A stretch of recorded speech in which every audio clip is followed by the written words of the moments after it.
quotidien, l'art ouvre ses portes.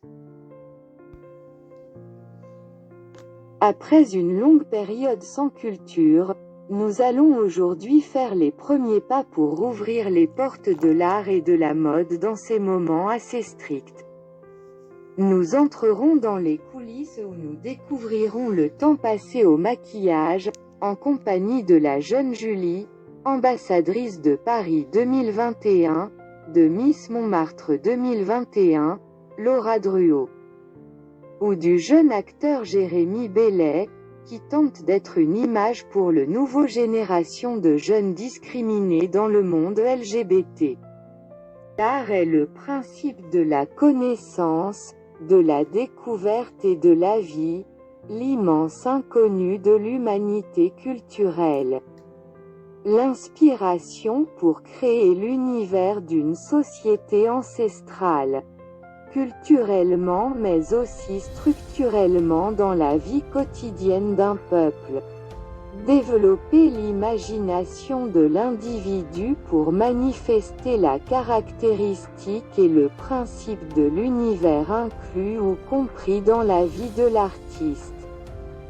Estime la réalité et le temps à chaque instant traversé par l'humanité, en illustrant dans des peintures, des photographies ou même des gravures murales qui ont un impact culturel sur la vie de chacun en développant la capacité de comprendre le monde miraculeux pendant des millions d'années.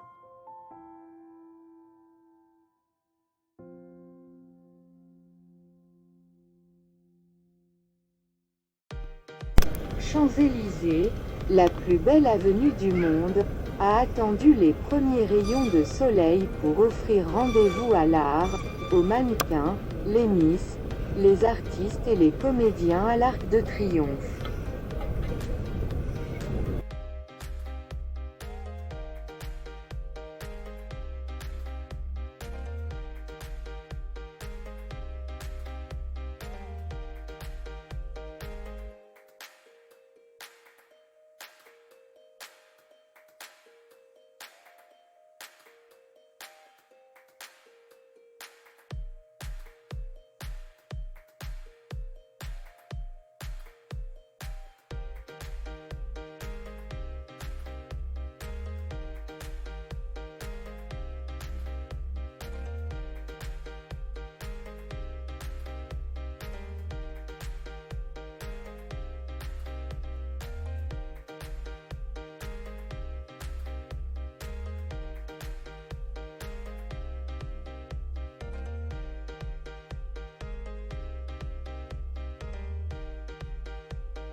Aujourd'hui, on est là pour fêter un événement Flectuate Nec Mergitur. Comme les artistes l'ont fait devant moi, comme c'est partout autour de moi, c'est la devise de Paris. Paris est battu par les flots mais ne coule pas. Dans l'histoire de Paris, Paris a eu beaucoup de catastrophes, beaucoup d'événements malheureux ces derniers mois. Mais quand on pense à cette histoire, on retourne vers nos racines, et quand on retourne vers les racines de Paris, qui est ce bateau qu'on voit, le bateau des nautes, et c'est ce qu'a fait Anat, elle est passée des nôtres aux internautes. C'est-à-dire tout le monde a créé, tout le monde a vu ce qu'elle a fait, tout le monde a vu qu'Anat était une amatrice d'art et que l'art aimait Anat, et que nous tous on aime l'art, et que nous tous on est flectuat nec mergitur, c'est-à-dire ce que Boris Cyrulnik appellerait on est des résilients. On a souffert, ça a été des mois difficiles, on est retourné vers ses racines, et retourner vers ses racines, ça nous donne des ailes. Et c'est pour ça que Anat a organisé cet événement, c'est pour montrer les passerelles entre l'art et la mode. C'est-à-dire que chaque fois, c'est des créations. Toutes les créations que vous avez vues, c'est la création du mouvement.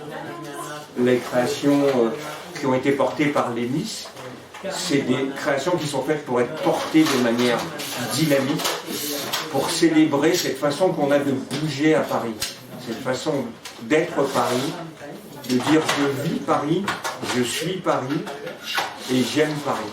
Voilà. Donc Paris, c'est la ville de tous les Parisiens, et c'est la ville non seulement de ceux qui habitent, mais c'est la ville de ceux qui aiment cette ville.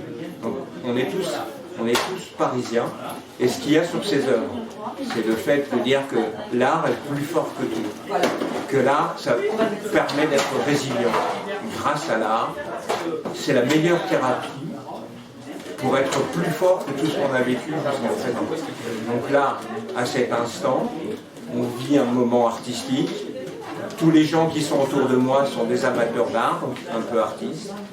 Celui qui me filme, tous ceux qui sont devant moi, à côté de moi, tous ceux qui sont venus, tous ceux qui vont regarder les œuvres, et tous ceux qui regardent ça, make art, Covid art, parce que le Covid, c'était une des façons de faire de l'art, c'était une des façons de se remettre de tout ce qu'on a souffert. Et Paris, depuis l'époque des Romains, c'est la nef de Lutèce, et après c'était la nef des marchands du Moyen-Âge, la galère des nôtres sur la place en face de l'hôtel de Ville, qui abordait là-bas et qui disait Paris sera toujours Paris, et Paris sera beaucoup plus fort après tout ce qu'on a vécu. L'argent sera toujours l'argent. Tu as combien? Madame le maire du 8e arrondissement, Jeanne d'Auxerre, qu'est-ce que ça évoque pour vous, cet événement Flectuat nec mergitur, juste là à côté des Champs-Élysées, la plus belle avenue du monde? Est-ce que c'est un événement artistique pour vous? Et ce que j'aimerais savoir, c'est des liens entre le 8e arrondissement, les Champs-Élysées et l'art. Eh bien, tout d'abord, c'est ma première sortie et j'ai la chance d'être accueillie ici sur une terrasse parce que depuis le 19 mai, nous avons été libérés, tout le monde sort, beaucoup de gens apprécient cette liberté retrouvée.